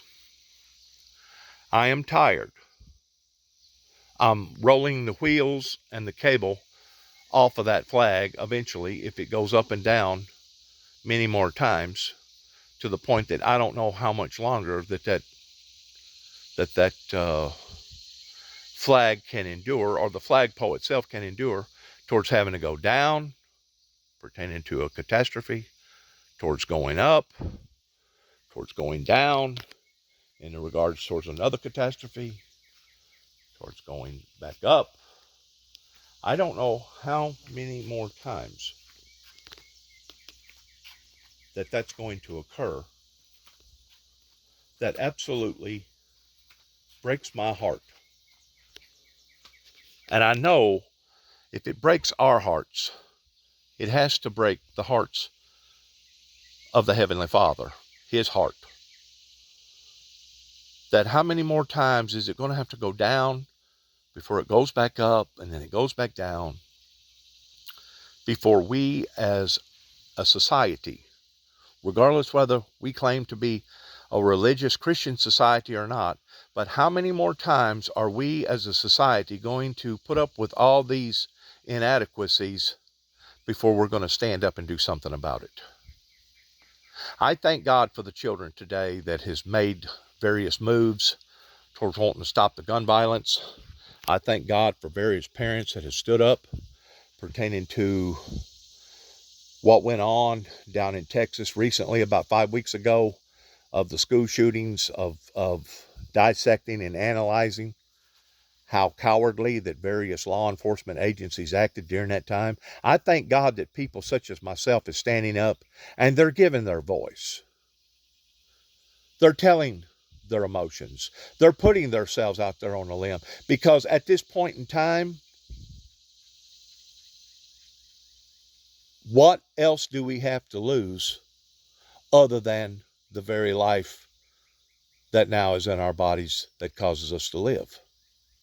And to be quite honest with you, to be absent from the body, according to the Bible, is to be present with the Lord. And in lots of people's cases, that would actually be a good thing. That would actually be a good thing. And whenever we're talking about a country that at one time used to stand tall in being one of the greatest nations in the world, that brings tears to my eyes, and to think that I have to characterize this great nation this way. I want to thank you for your time. Thank you for your patience. Good luck to each and every one of us as we go forward in our endeavors. God bless America. God bless America in her endeavors. God bless our troops. And good luck to each and every one of us. And as we end most all messages that we put out, we want to say shalom.